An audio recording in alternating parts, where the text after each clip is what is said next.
Welcome to Invincipod, probably the best podcast about Invincible on the internet. I'm James. I'm Ralph. And it's Sunday. What? It's weird. It feels really weird. Yeah, this is like, there's a different energy about this episode. I can feel it already. It's a bit weird. It's a bit looser. I'm like 3 or 4 drinks in. Like, fuck, that's right. I just had breakfast. I just drank like an orange juice before we started. I've been playing board games with friends all day, and there was a bar, and so yeah, I've had a few drinks. I've had a good time. That's so fun. Ed sat over there on the sofa. Liz has either gone upstairs to run a bath or is just gonna go warm myself up because we just came back and the house is cold. But yeah, I'm trying to change the background every episode that we do this week because we're doing loads of episodes, and there's less boxes now. There's some shelves.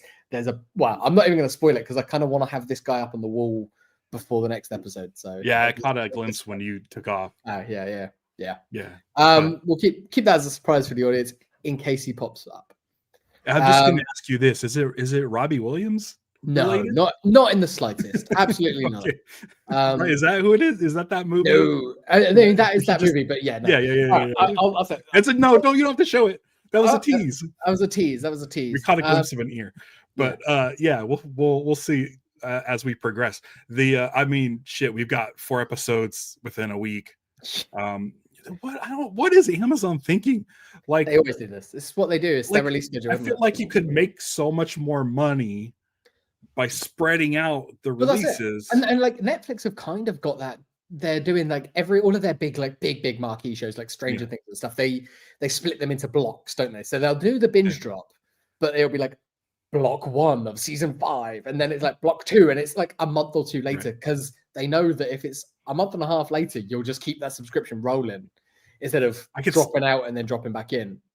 I could see people being mad though, like if you have to wait a week for after this episode. Yeah. I don't know. We watched it last night, and I prefer episodic TV. I'm like, you're not itching to watch you're not going to watch like episode 3 like right after we're done. No. Not tonight. I'm really excited. I'm excited to do it, but I know that we've got until Wednesday before we do our next episode, so I will probably watch it Monday. We're at a baby class thing on Tuesday night, so I'll watch it Monday night. I'll be watching it Monday. But I'm meant to be cleaning up my old house, man. Yeah, I might watch it tonight. My life How'd you do on the diaper tests? I mean, we don't have tests, but yeah, I managed to change a diaper on a doll like the other night. That was weird and cool and different.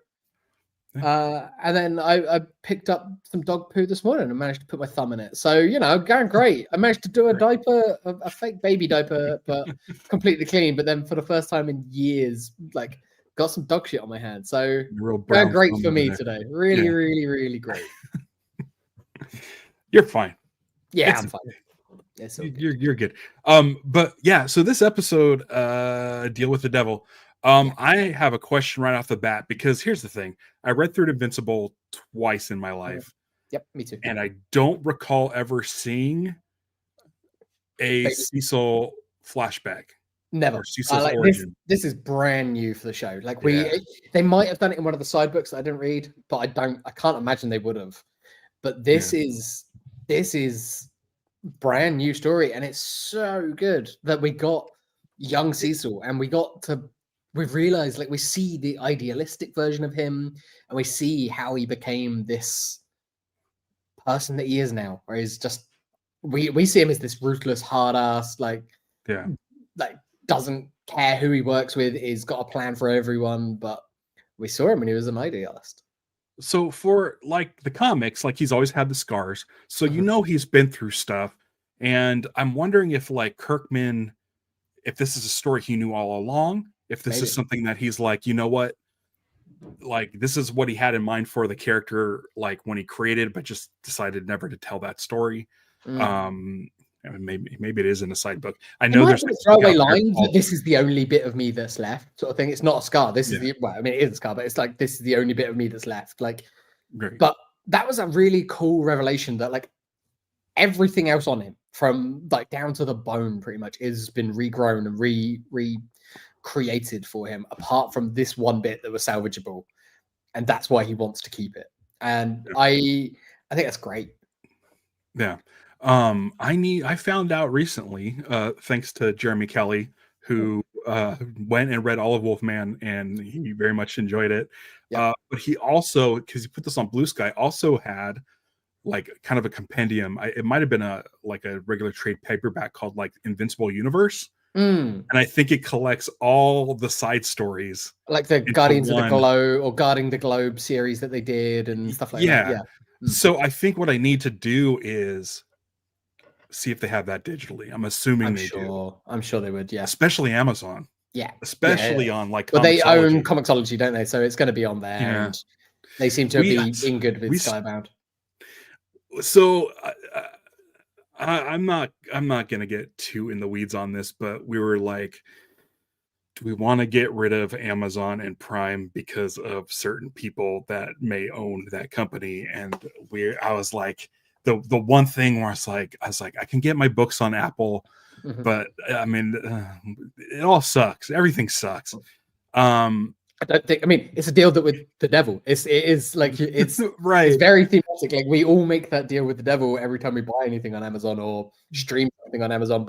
And it sucked because I'm like, it's the only. I'm like, even if they have like Invincible available like the day after on like Apple, that money still goes to the same guy.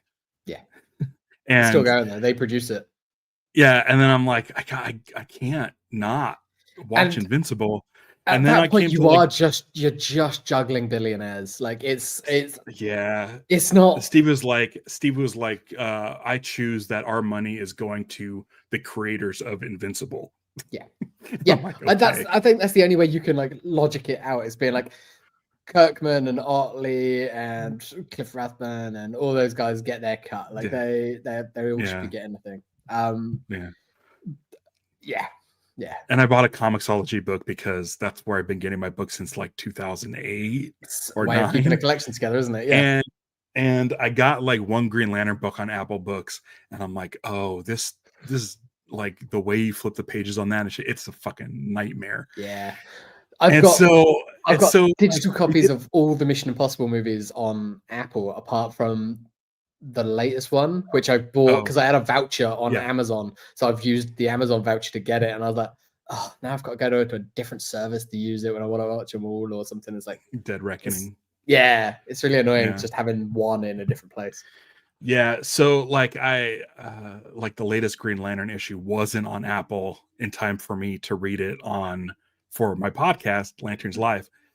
And so I'm like, well, fuck it. I need to buy this. And I'm in my brain, I'm like, I'm declaring that this money goes to Fernando Passarin and Jeremy Adams.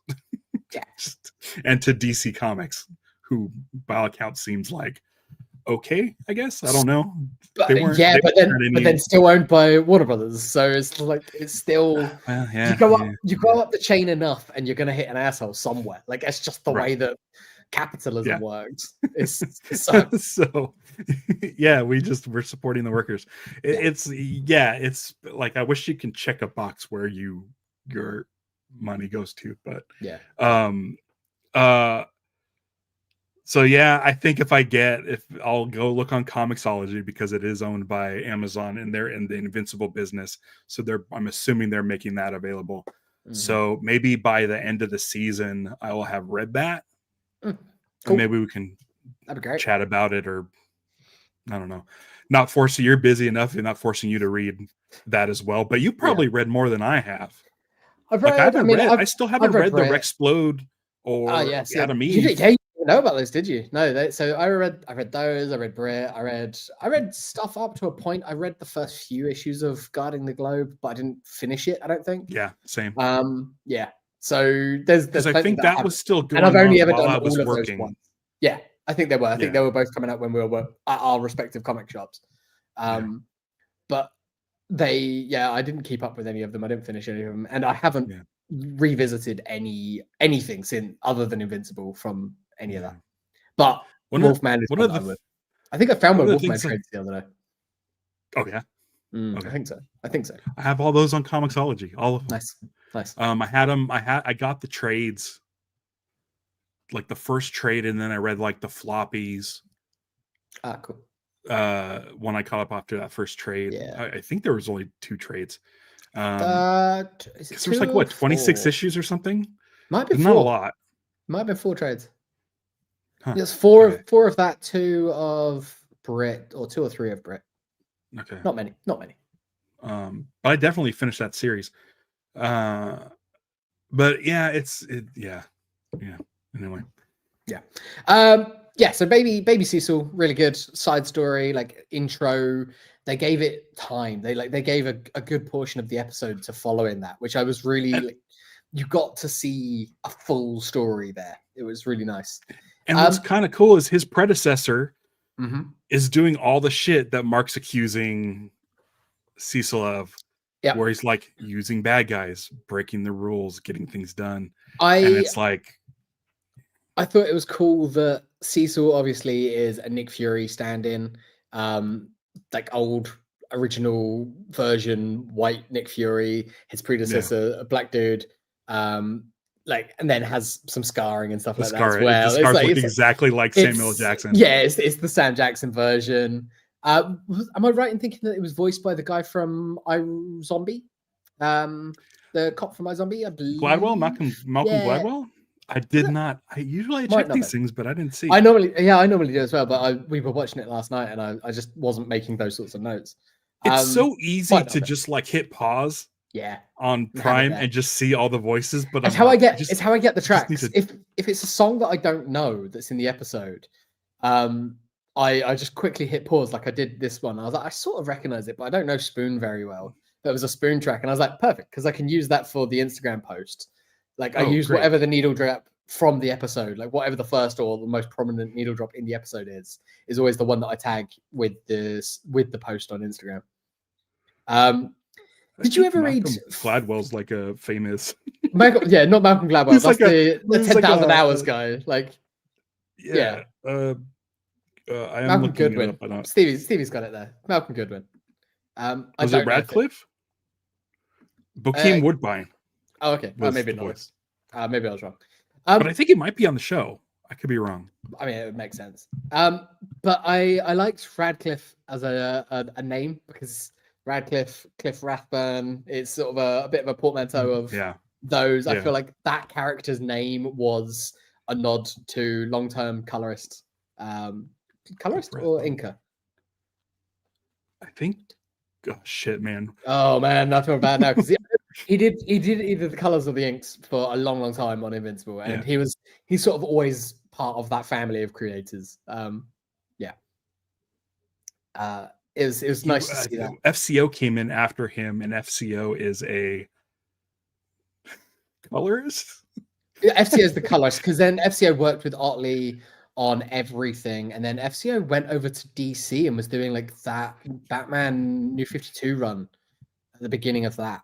FCO is great. I love FCO's work on Invincible is my favorite coloring, I think. So Cliff Rathburn's done pencils, inks, and colors. Oh man, that doesn't so help. What he did for Invincible, it could be any of those. Yeah.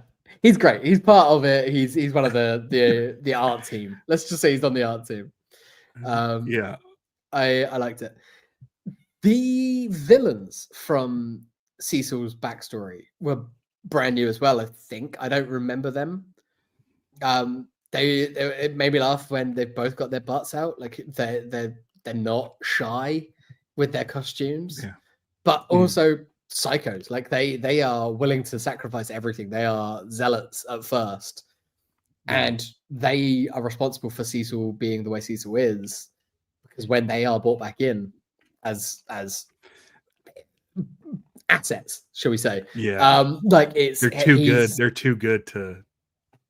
Yeah, and it's exactly what Cecil does later on with DA and Reanimen and Darkwing 2 and everything. It's like it's all right there.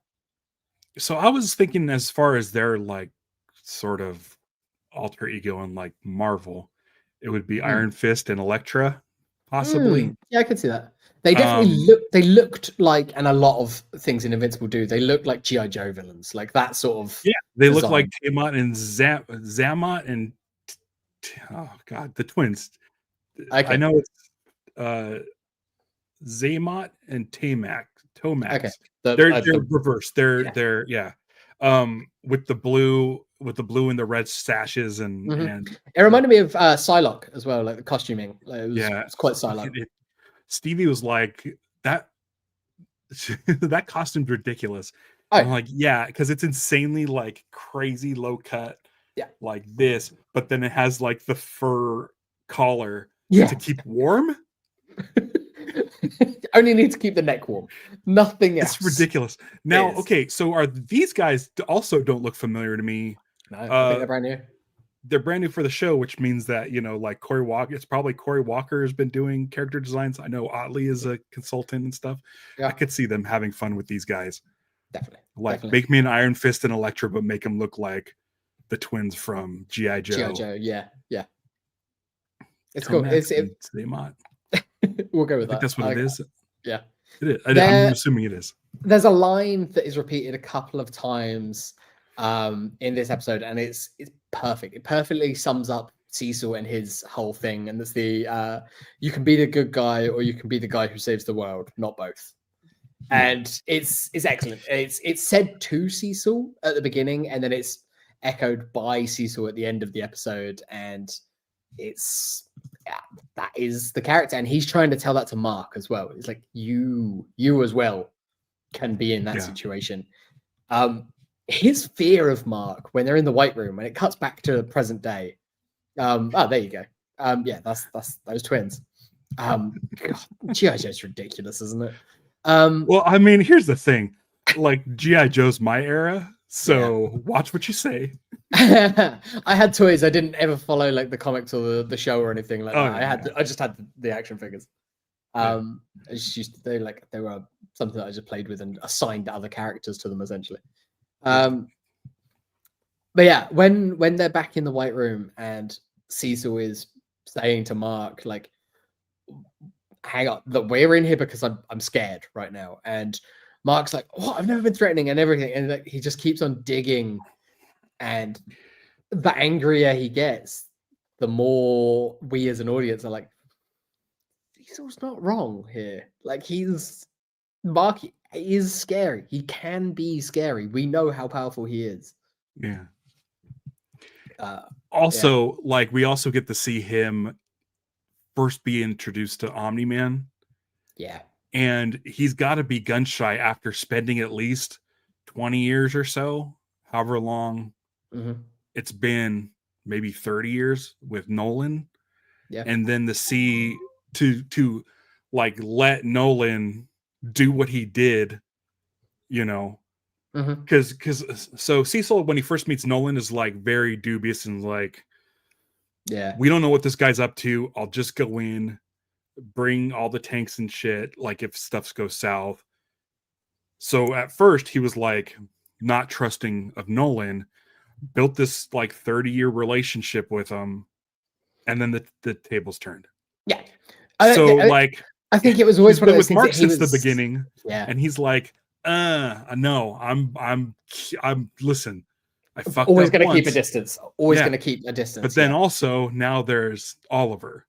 Yeah. So it's like this cycle is going. I think with Oliver, with Viltrumites. I think with Oliver, it's a case of he's got in there even earlier than he did with Mark. Yeah. And it's a case of, if I can get this kid on side. With Mark, Nolan was still around. When he knew Mark, or knew of Mark at least when he was younger, Nolan was still around. So he still had to deal with Nolan being there. Whereas now, Nolan's not there. Oliver's there. And if he can get to Oliver at this point, this early on in this formative time, then, I mean, that's the ultimate asset for him, potentially. Yeah. Like, I think that's how Cecil sees it. I think Cecil's always looking for assets. He's always looking for things that he can use to save the day, but in whatever way that is required, not maybe what's the best way or the nicest way. The implant that he's got in Mark's head as well. Like that's so messed up. So messed up. And that, I think, as soon as he activates that, he's like, there's no going back. This kid's never going to trust me again. He's never going to want to work with me again. I've got you over a barrel for now, but you need to behave essentially. Like, it's not cool. It's so funny because like Cecil's cold. Cecil has no personality other than he's tough. He's got a tough exterior. It was a little surprising actually getting to see some of his backstory, because I was like, oh, I only have known Cecil for the last 20 years being just like Cecil. So it was weird getting some insight, but it was also kind of nice. But the thing is, it's like Mark goes to essentially the Guardians, and basically like is on, like, everyone who's part of the team is on Mark's side because they've known him. They know what he's been through. They know what his dad, they know what that did to him. They know everything about Mark's struggles. And so when Cecil comes in, they're like, well, fuck Cecil. I don't know shit about this guy. Other than he tells us what to do. That's what George Lucas did on the fire relief thing. He kept doing the thumbs up and then eating it. But it's like, of course they're gonna side with Mark. Mark's like, guys, like, he's their friend. Robot, get this out of my head. Like Rudy, who is like fucking so cold as can be. Is like, he's more of a robot than robot. Right. And so it's like, holy shit. And so like it creates this tension, and which I loved. Like there wasn't really a whole lot of, well, there was punching and stuff, like reanimate and stuff. There wasn't like a lot of action, but all of the drama came from this whole like team or the Guardians versus Cecil, and then basically breaking off into two. And it's like fracturing of that team. Like that's a show invention. It's like, but it's like the team is back. Yeah. Which I'm kind of excited about. Not all of them. Love, like, Duplicate still sticking around with the old Guardians. But it very much felt, other than that, it felt like an old versus young divide. But what's fun is Shapesmith, I get. Shapesmith didn't feel good about it. Like his the way he backed up and sort of crowded in on himself. He wants to be everybody's friend. He came to Earth and he wants to be everybody's friend. And it's hard to see his family split up. It's like the little kid in a divorce. Yeah, like the older kids and the little kid. It's like the little kid. So I like the fact that they split up, and Black Samson says something, or it's Immortal that says, but the Guardians of the Globe are the best. And it's like status. Like the team has learned so much since then. Like the team, they weren't like the biggest joke. They were just kind of a lower tier team. But like, why not just like, it doesn't, like, who cares what your status is or what your title is, like what team name you're going under? Like, who gives a shit? Like, I mean, it's whoever's best for the job. Like you can say like Twitter's the big guy, but guess who's doing better is Blue Sky. Like it's like they're a smaller team, but they're a better group. So it's so I like that I like that the team is basically back. Duplicates with Immortal, which makes sense. But I was like really glad to see Ray go over to that side, because Ray wasn't part of the team. But like Ray's like she was a recruit, wasn't she? So I have this like affinity towards Ray because of the video game, the Guardian of the Globe video game. Like I keep like, she's like my main person, and I keep building her up because of her power is awesome. She turns tiny, goes out, knocks the long range guys into the fight. It's awesome. And then she's like, so I'm like anytime I see her in my shop, I'm like, that's the one. Gotta get more Ray. So I was glad to see her, because I'm definitely on the side of Mark and the team. Like even Rex is like, fuck this guy. Like Rex has done. He's so good this season. So good this season. I like It's the heart of Rex the team. more. I like Rex more in the show than I ever did in the comic. Absolutely, yeah. In the comic, I feel like he's A bit one irredeemable. I'm note. sure he has some good qualities, but like He's a it's bit one the note. way he's He's written. just a dick. Like whereas here Yeah, he feels like the leader, like the heart and soul of that team. He does feel like he's taking on a leadership because role. he's a piece of shit and treats everyone like shit for some reason, but he'll do anything to protect them, and he has empathy because he Still a good felt guy. like so bad for Ray and what happened to her. And he's so glad to see her back and at full health. Like Yeah, in that first episode, he's so and grateful that they survived it. then he was going to give them shit about him not wearing a shirt, Monster Girl, Yeah. not wearing a shirt, and he stopped himself because he's going through some sort of therapy and didn't snap back. Monster Girl also a recruit. We Yeah, first meet Monster Girl at the trials. Yeah, she comes in Yeah. then. Yeah. So Teen Team's stronger than ever. Totally. Yeah. Yeah. And I mean, Eve's gonna side with Mark. Eve and Mark, like I think they're independent contractors. I don't think they're like fully on the team, but they're not gonna go to the Guardians for help. They'll go to the team. I thought they were. I thought they were on the team because they the post credit scene. I'll jump into a little bit. It cuts to like Golden Gate Bridge. Yeah, and back on their that's headquarters. where back at Team headquarters. I'm like, cool. We're gonna get Team, some sort of team. Like like pep talk by Rex or something, but no, none of that happened. But I'm assuming that's why Eve was there when Mark showed up. Was teen stuff. If this is a way that we bring in some of the other characters into, because they said like you can start doing tryouts and stuff for the Guardians soon, like it wouldn't surprise me if that's how Brit comes into the show or anything like that. That'd be fun. But I mean, the team might do some tryouts and stuff. We might get some other new characters there. We might get Tech Jacket or something. Like it would be a fun way of introducing these characters a bit earlier so that we're used to them instead of having other series, because all these characters had other series and then they got rolled into Invincible during those big events that they were needed.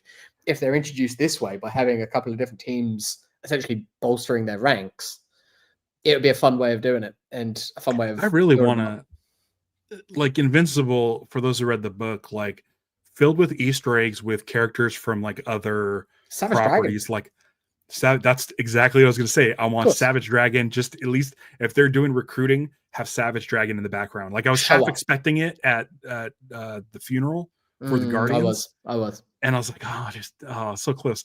I'm sure Eric Larson would be down with that. Larson seems like a good, cool enough person.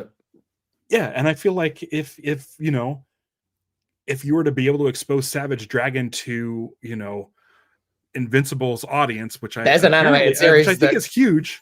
Seems to be doing well. Seems to be doing well. Yeah. But yeah, I mean, Savage Dragon's a show that you could absolutely make. I think. Like, I'm kind of surprised that it never happened. Is that the clock? Is that the alarm clock? It's the clock. It's the alarm. The alarm. Steve got the alarmo and it just struck 10.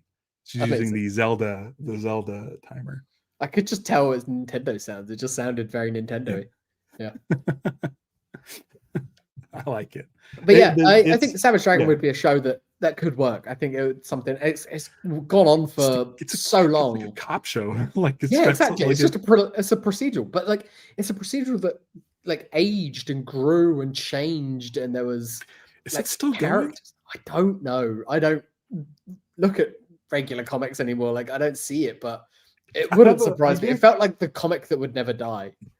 I had like the first 50 issues of Savage Dragon. They were at the comic book shop. Someone brought in a thing. My boss like, I don't want to sell these Savage Dragons. I'm like, can I have them? He's like, yeah, just fucking take them. So I'd like 1 through 30, I think. But then like two variant covers for issue 1. And I took them all to my brother-in-law. My brother-in-law takes comics and he restores them and grades them, sends them off to be graded and stuff. And I have the he gave me I think it's like Savage Dragon, like I don't know, freaking 537. I don't know. It's a high number. But it was the one where he did the Barack Obama covers. Oh, okay. Yeah. Right? Yeah. So the Barack Obama cover was like, if you bought so many of those, you got like a Madman. Like Madman is in that issue. And awesome. so I had the Madman cover with Mhm. Savage Dragon, and it's also starring like the Buzzcocks or some fucking band. Oh, the band. That Wait. Mike the Oh, anyway, that'd be a Michael Red thing. Like, yeah, that tracks. yeah. And Yeah, of course. so I got that like sitting right there. I gave him the rest, and apparently one of the alternate covers was like, oh, this is like a harder one to find. Like an issue one of Savage Dragon with like the black cover where it's just his face and blood. But I remember reading Savage Dragon like pretty deep, but I just stopped. But it was such a great book because it was written, drawn, ink, colored. I don't know if it was colored, but it was like it was all Eric Larson. Yeah. And it was such a, like a pure comic. I'm like, man, like it felt like a throwback. Like when you started seeing, like, yeah, there's like 500, 600, 700 issues of this thing. It's like no one's doing that anymore. Fair play to Eric Larson. And it's like it's the only thing from that original Image lineup of books that kept going without a reboot or anything like that. There's always going to be versions of Spawn. We'd always order like 2 a month. Yep, same. We'd always sell one right away, and the other would sit there for a while. And we'd box it, and people would ask if we have Savage Dragon. We'd be like, "Here, we have all these." I don't think anyone would ever ask if we had Savage Dragon, but we had, I think, 2 standing orders, and one for while I was there, one was going to the shelf, and then I think they probably dropped it because they were like, "No one's buying this." But it would be the one thing that we're like, I'd put them on the shelf, and we'd have like 5 or 6 of them on the shelf because it wasn't taking up much space. Didn't need to worry about it, and occasionally people would buy one. Like, and it would always be like the artwork would get like looser, like it would like you read like number 1 and it looks like Image art, like any of those dudes, like really like Eric Larson, like really like going, and then you get like a most recent one, yeah, and it's very rough, like sketches with loose inks, and it's like more abstract. And it's just like it was the most consistent. He's doing it though. The most consistent book in the world. Like it's just there was always a Savage Dragon coming around the pipe. Yeah. And I think back when Invincible was coming out, there was like you'd occasionally get Madman in the background because that's when Madman was a Image as well. Because was it Invincible 100 that had like the triple page fold out with the back cover, like Madman was on that, and I was like, oh man, I like Otley's Madman, and so I got him to that's why you got that, do me a Madman. Is Allred putting out Madman like completely independently now, or is it going through a publisher? I don't know. He was doing Dark Horse for a little bit. He's all over the place. He just I think he gets an idea, he'll do I don't know, I have no idea. I mean, I could ask him. I think it went to Dark Horse after Image, and they put out a couple of trades worth. He did the X-Ray Man recently, which I read the first 2. I didn't read the last one for some reason. I just don't think about it all the time. Well, and I know that by the 3rd one, it ties into Madman or Madman might be in the book. And I'm like, why have I not read that? I keep forgetting. It's the problem with getting stuff digitally is you'll get stuff and then it gets lost in the shuffle, as opposed to where I'm like looking at my shelf and I can see, this is what I need to read. I realized that I was like, I thought I was maybe like a week or 2 behind on new Star Wars comics the other day. And so I went and it turns out I'm about a month back, and I was like 9 books for me to get. And I'm like, oof, too many. That's a lot. Like I need to pick and choose what I actually want to read here now. So I think so. This is what I think. For hiatus, however long it is, let's say it's another year. We should definitely do a Halloween time Astounding Wolfman. And then we before like maybe next season at some point we'll have read like maybe the Invincible Universe compendium, and then just do a full episode on everything it encompasses, because I'd like to catch up on that. And these hiatuses, like it's good to I enjoy talking about Invincible and just comics and more than like anything. I mean, I like my Green Lantern stuff, like that's been fun because it's new and fresh again. Like I'm reading like current Green Lantern, and it's like so good right now that I'm like, okay, that's fun too. So I mentioned it last episode that we were going to watch episode 2 pretty immediately afterwards. And I was like, we didn't even know if Liz had finished season 2. And so I started episode I started episode 1 of the 3rd season. I was going to watch it again, and then we were going to watch 2. And we got through the previously on, and she's like, I don't think I finished. Don't think I finished it. So we went a couple of episodes back, and we found it was only 2 episodes of season 2 that she hadn't seen, and then we knocked those out like that night after we did the podcast. It's easy. It's an easy watch, and they're gripping as well because of what's happening at the end. There, it's like, oh shit, want to see the next one? The angstrom. And then yeah, and then we did episodes 1 and 2 of season 3 last night. So I've done essentially 4 episodes straight in the last few nights, and it's been super fun. I'm like way in, and I think that's why I'm not chomping at the bit for another one, because I'm so used to having to wait. But I also can't wait to see episode 3 now. I'm not going to say spoiled, but someone mentioned something on Blue Sky. They didn't give anything away, but it made me really want to make sure that I watch the 3rd episode like sooner than later. Also, like, Heroes Reforged with my friend Hector Navarro. Oh yeah. They did a reaction video for Invincible, and they did all 3 episodes in one. And I'm like, well, I can't watch that until I can't watch New Rockstars, because they did all 3 episodes. Like, everyone's doing all 3 episodes. I'm just trying to avoid, because like on the official feeds and everything, they're putting up clips of all 3 episodes. I'm like, every time I jump over to that Instagram channel or something, like, to post a new episode of this, I'm like, quickly like avoid everything, just go straight to a post, because it's all out there, and that's fair. Like, good for you guys. Like, watch them all. But we're diehard fans too, but we also, like, we know I'm not going to complain about stuff. But it's like, we're from the lost era. This is done. I kind of want to watch that just so I'm caught up. That's mostly my excitement. Also, the thing that was mentioned was like, wow, the first 5 minutes of 3, and I'm like, okay, so, sweet, we're in. I don't know what that means. I mean, the first 5 minutes of all the Invincible episodes are like, holy shit, like, so whatever. But dude, the show's so perfect. It's so perfect. I don't get it. And it feels like this episode didn't feel like it was taken from any comic book story. So much of it. I mean, obviously we know Mark and Cecil split, and I think the line for line, they're like, "I will never work for you again" stuff. That is that, and the storyline of the episode is exactly from the comic, but the execution of it and the way that they're doing it, the way they're splitting, is totally different. And it's not making me mad. It's not one of those things where, like, oh, you ruined the book. The way that that Eve and Mark are coming together is different than in the books. I feel like they kind of jumped in like a little bit easier than this is. Totally.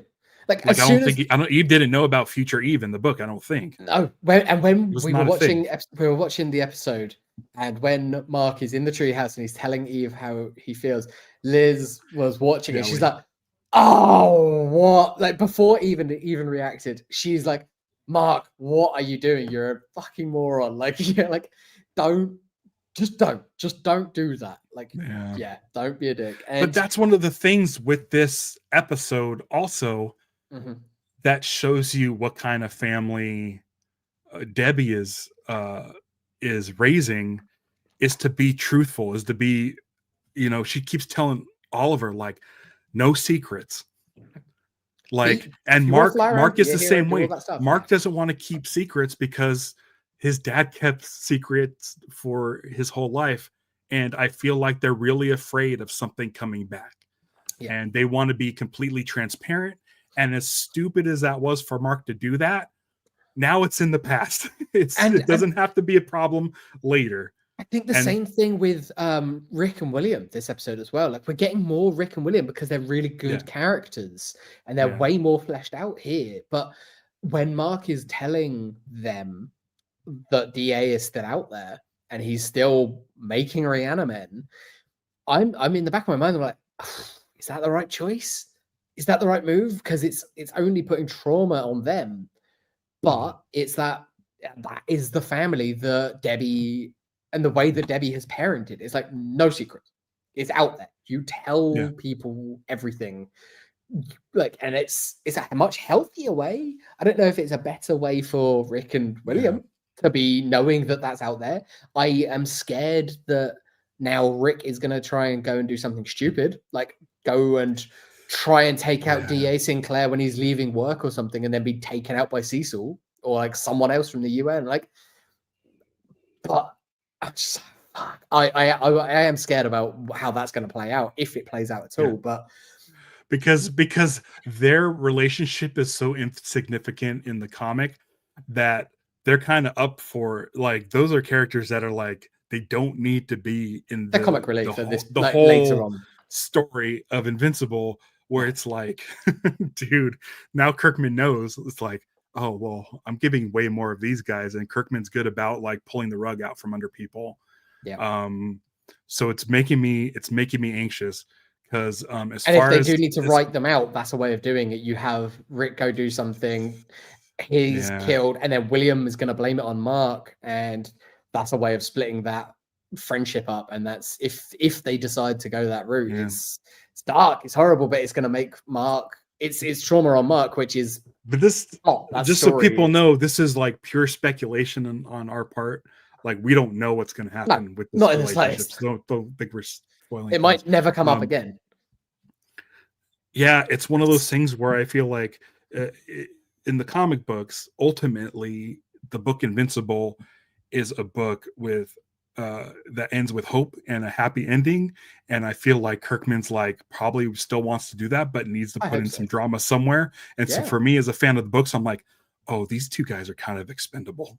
Yeah. And I don't like it, because he's been really building him up to be sympathetic and kind and a good mental, like, sort of like support group for Mark. And I'm like, man, dude, don't.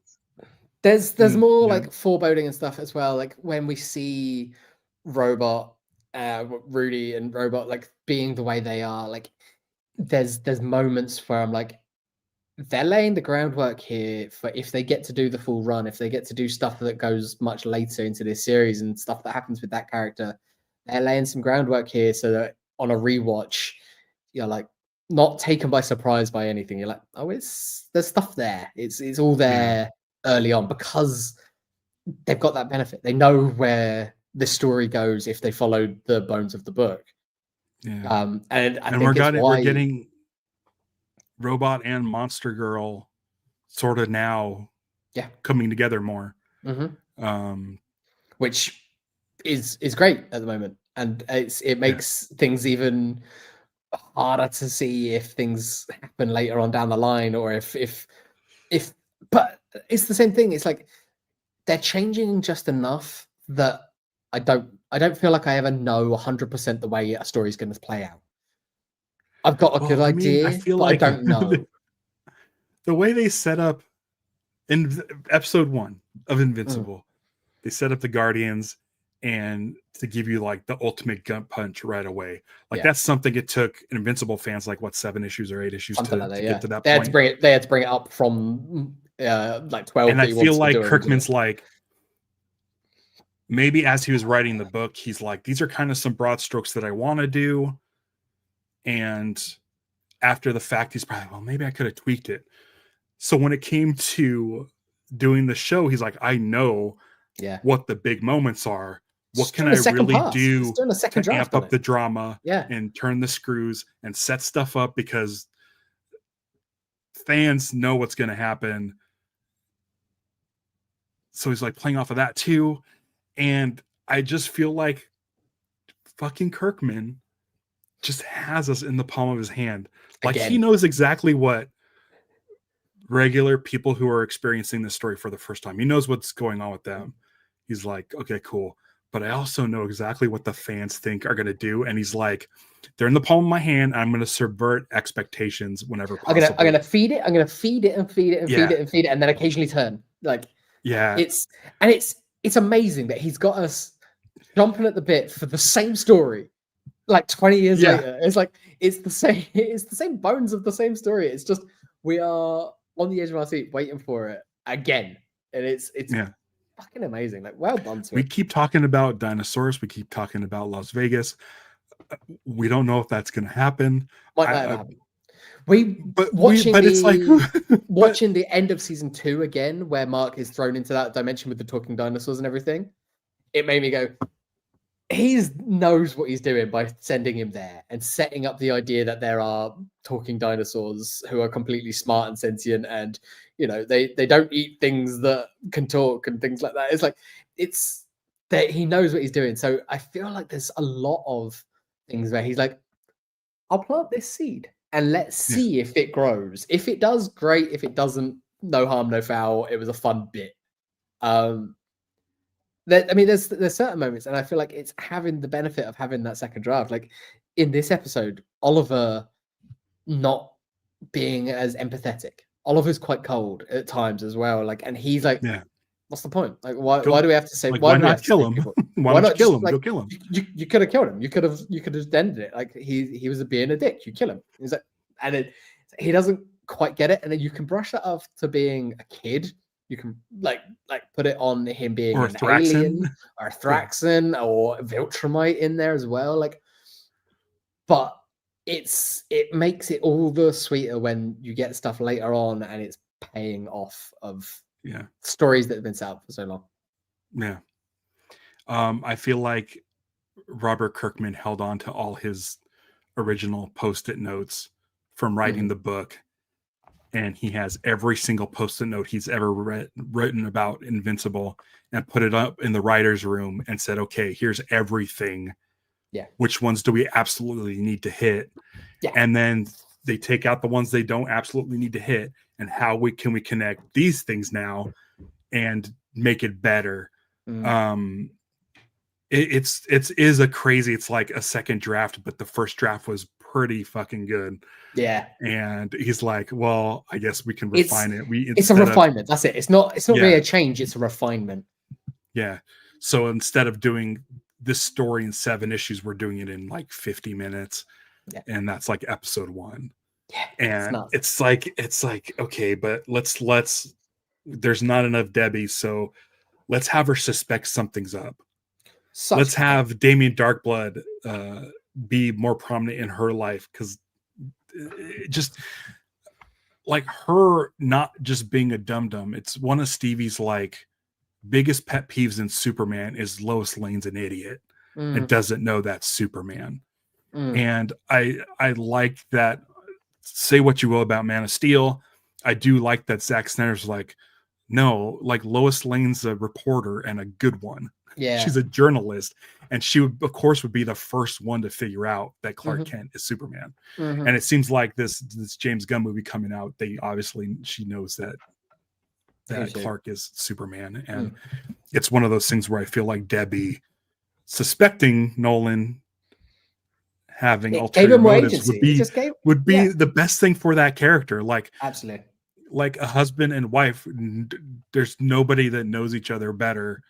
I think all the characters like that. It's Debbie, it's William, it's all of these characters that they're present, and they have roles that sometimes do grow. Debbie's role does grow as the comic goes on, but having them have so much more depth to their character early on makes us care about them more, and it makes the threat feel even realer. And we're like, again, watching the end of season 2 when she's being threatened and her arm gets snapped in half, you feel it. Like, that's scary stuff that's happening, and it's only that because we care about those characters. Yeah. But I love her now. Season 3, last season she went through her grief. This season she's like, she holds all the cards when it comes to her relationship with Cecil. Yep. She holds all the cards, and he knows it. Because he knows if he does anything wrong to Debbie, he's done. 2 boys that are going to protect their mom.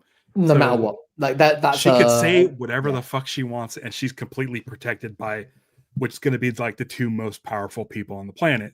Yeah. So totally. And they're friends. And Eve is there for Debbie as much as Mark is. Like, she's been around. She's been there to help. Yeah. Oh my god! And I'm so glad that Eve and Mark are together finally. It took a while, but Mark finally said the right thing at the end of the episode. He said it the right thing. Maybe a little bit needy, but he's still a 19-year-old kid. So it's like, it can be forgiven. It can be forgiven, say, being a dumb kid. But it was finally like you struck the right note.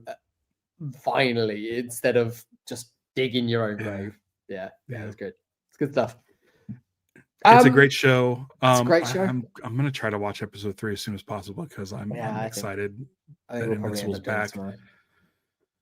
We're gonna be back on Wednesday. Yeah. We'll be back on Wednesday, 9:30. So, yep. 9:30 a.m., 5:30 p.m. UK. So you don't have too long to wait, and then even less time to wait after that for episode 4.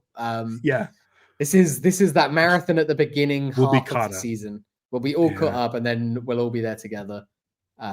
So and unless you've got anything else, Ralph, thank you for joining us. The few people that joined us live, I know it's a weird time for everyone. Hopefully you've watched this and enjoyed it on repeat. Or go Birds. Go Birds. Go good trailers. I hope everyone enjoys their Super Bowl Sunday. And we'll see you on Wednesday for another episode of